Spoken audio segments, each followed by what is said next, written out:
Why is it that the same relationship that once made your heart race at a simple text message now barely registers an emotional response when they walk through the door? That connection that felt so electric, so alive, now reduced to discussions about grocery lists and whose turn it is to take out the trash. You're not alone in this feeling. That fading spark, that quiet disappearance of butterflies. It happens to nearly every relationship that survives beyond the honeymoon phase. And if you're watching this right now, you might be wondering if this emotional flatline means your relationship is over. If the love has simply run its course. Pause. What if I told you that this moment, this crossroads of doubt and disappointment, isn't the end of your love story, but potentially the beginning of its most meaningful chapter? Today, I want to talk about why relationships lose their spark, why it's completely normal, and most importantly, 3 powerful ways to reignite that connection that once felt so effortless. Remember when you first met your partner? Everything they did was fascinating. The way they talked about their passions, how they laughed at your jokes, all wrapped in this magical glow of novelty and excitement. Your brain was literally flooded with dopamine and oxytocin, the chemicals responsible for that high of new love.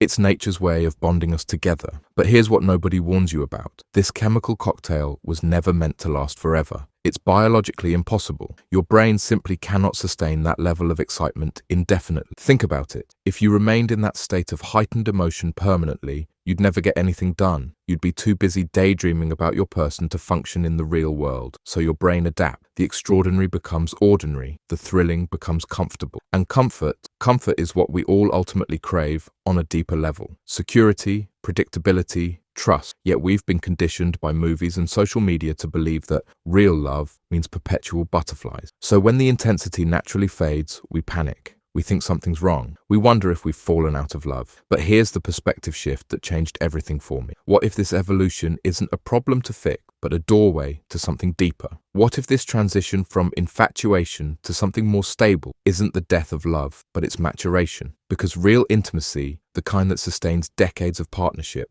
isn't built on perpetual excitement. It's built on something far more valuable, truly seeing each other, vulnerably connecting, and intentionally choosing each other day after day. So if you're feeling that flat line of familiarity in your relationship right now, breathe. It doesn't mean you chose wrong. It simply means you're being invited into love's next evolution. When we notice the spark fading, our first instinct is often to recreate the past. We plan elaborate date nights, we buy gifts, we might even book a vacation, hoping a change of scenery will change our emotional landscape. And sometimes these efforts work, temporarily, but they rarely create lasting change. Why? Because they're treating the symptom, not the cause. Date nights and gifts are lovely, but they're band-aids on a deeper disconnect. They create moments of novelty in a relationship that's starving for something more fundamental, genuine presence and emotional safety. The other common mistake is focusing exclusively on communication. We just need to talk more, you might think. But sometimes talking more actually makes things worse, especially when those conversations keep circling around the same issues. Words without changed behavior become empty promises that erode trust over time. So,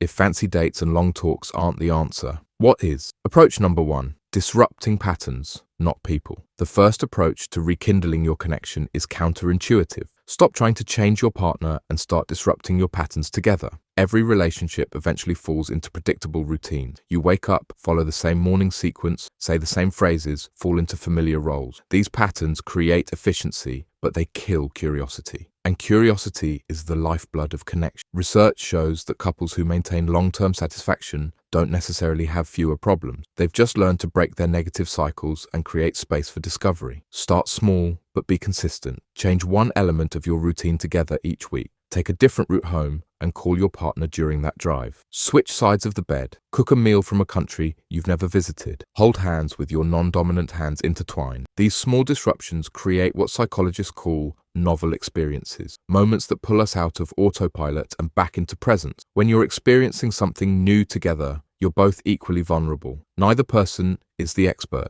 You're side by side facing the unknown, which naturally creates the conditions for reconnection. The key is consistency over intensity. A small daily pattern change creates more lasting connection than a grand romantic gesture once a month. Approach number 2. Emotional validation before problem solving. The second approach focuses on how you respond to each other's emotional world, which may be the single biggest factor in whether relationships thrive or wither. When your partner expresses frustration, disappointment, or hurt, even if it's about you, how do you typically respond? If you're like most people, you jump immediately to one of three reactions: defense, solution, or correction. That's not what happened. Here's what you should do about that. You're overreacting. These responses make logical sense. You want to clarify misunderstandings or help solve problems, but emotionally, they create distance. They subtly communicate, your feelings are wrong and I need to fix them. Couples who maintain deep connection practice a different response: validation before problem solving. Validation doesn't mean agreeing with everything your partner says. It means acknowledging their emotional experience as real before moving to solutions. It sounds like, "I can see why you'd feel that way," or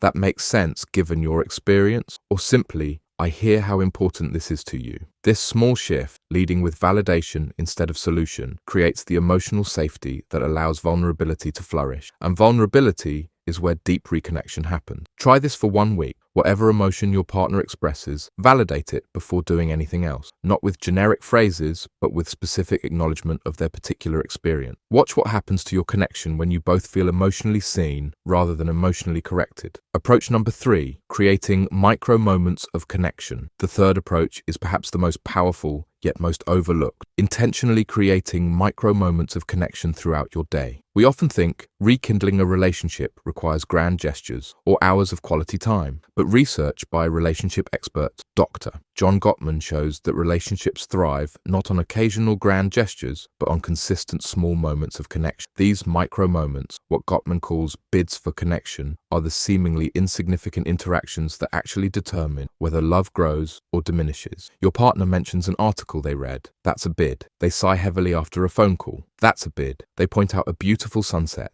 That's a bid. Each of these moments is an invitation to connect, however briefly, and how you respond by turning toward, away, or against these bids shapes your relationship more than any date night ever could. Turning toward looks like putting down your phone when they speak, asking a follow-up question, sharing their enthusiasm or concern, offering a touch of acknowledgement. The power is in the accumulation. Responding to just 3 more bids each day creates over 1,000 additional moments of connection each year. One couple I worked with created a simple ritual. Whenever either of them returned home, they would stop whatever they were doing and share a 6-second kiss. Not a quick peck, but a genuine connection. This micro moment, taking less than 10 seconds, became an anchor that helped them transition from their separate worlds back into their shared one. Other powerful micro moments include sending a text during the day that's specific to their current experience, creating a 30-second morning ritual of appreciation before getting out of bed, physically touching when passing each other in the home, putting down devices and making eye contact when the other is speaking. These don't require rearranging your schedule. They simply require presence, the willingness to be fully where you are, with who you're with, even if just for seconds at a time. As we wrap up,